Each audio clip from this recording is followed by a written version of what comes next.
Well, hello everybody. It's Adam here, clinician, lecturer, college principal, but importantly for this video, organizer of the UK Hypnosis Convention.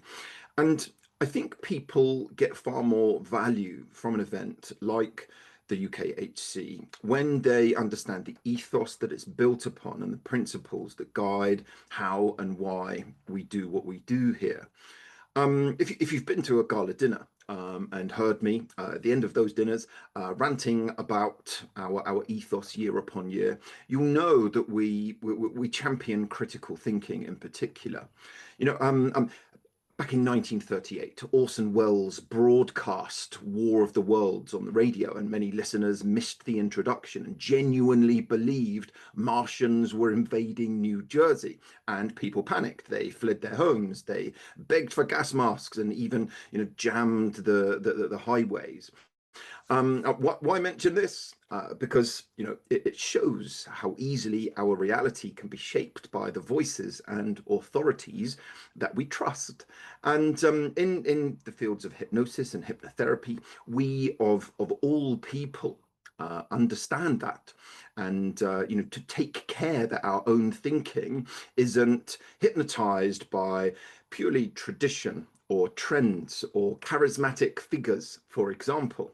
And that's one of the key reasons that I want the UK Hypnosis Convention to have an ethos with critical thinking at its heart, to create a space that isn't an echo chamber where we question, where we challenge, and where we refine what we think we know.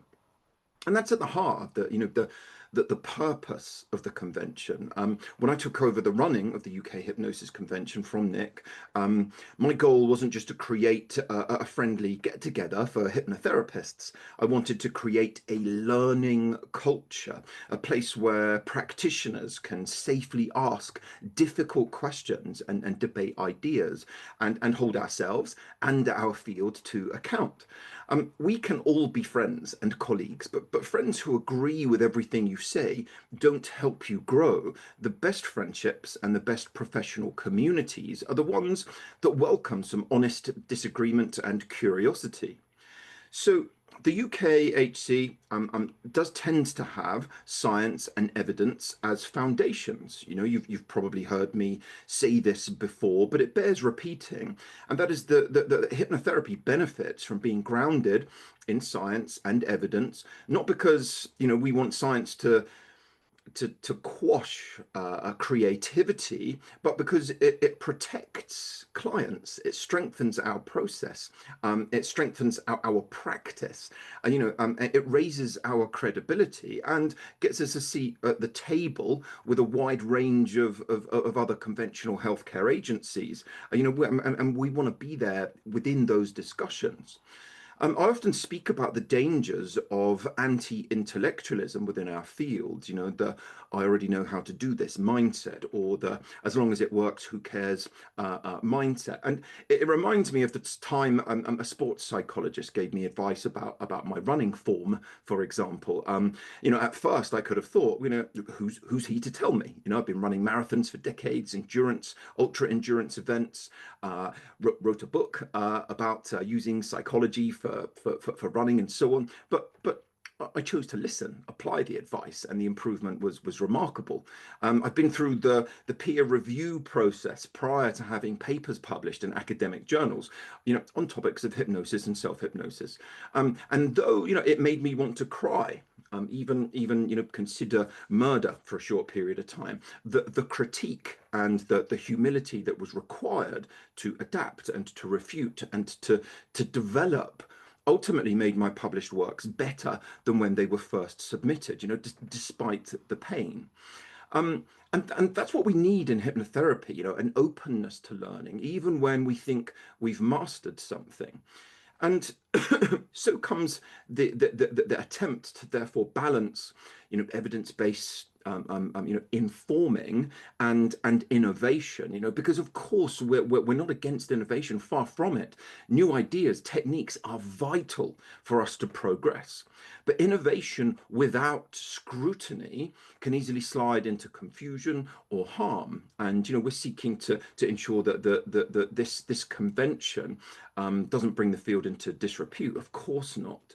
And that's why, at the convention there, we're aiming to balance creativity with critical appraisal, bringing together clinicians and academics, as well as performers and researchers, people from very different corners of the hypnosis world, looking to explore ideas with open minds and some scientific curiosity. And over the years, we have welcomed some of the most respected researchers, people like Irving Kirsch and Stephen J. Lin and Amanda Barnier and Zoltan Dienes and David Spiegel, Michael Yapko, alongside some brilliant frontline practitioners. We've also opened the stage to voices from performance and entertainment, like Darren Brown and Andrew Newton and Paul McKenna. Because hypnosis doesn't, necessarily belong in one box. It's a wide, fascinating field, and the more perspectives we share, the more we all grow, the more we all learn. So, we have developed some core values, some values that drive the UK Hypnosis Convention. We have curiosity and open-mindedness at our heart. Then we encourage everyone to come with a beginner's mindset, and to compartmentalize some of their pre-existing beliefs and rationale, and be willing to explore and to question and learn, and ideally, budge your position on from time to time. Second of all, respect and inclusivity. Everyone is welcome. Whether you are a new student or a seasoned professional, your voice matters, regardless of your background, and everything else. A collaboration over competition. We share knowledge, we don't hoard it, we lift each other up. Integrity and professionalism. So we hold ourselves to ethical and evidence-based standards. Our clients and our credibility depend upon that, And then, innovation and progress. We keep moving forward. Hypnotherapy's got to evolve if it is to thrive. But finally, my sixth point is that of community and fellowship. The UK isn't just an event. We want it to be family. The conversations, the friendships, the laughter, even the late night gins at the bar. Those things are what keep the field alive and connected and supporting itself. So, the UK Hypnosis Convention exists to raise standards, to connect academia and clinical practice and performance hypnosis, and to encourage all of us to think critically and creatively about hypnosis. Our field can only grow if we welcome challenge, stay curious, and support one another. So, whether you come to learn, to share, or simply connect, you are helping to move hypnotherapy forward. And for that, I thank you.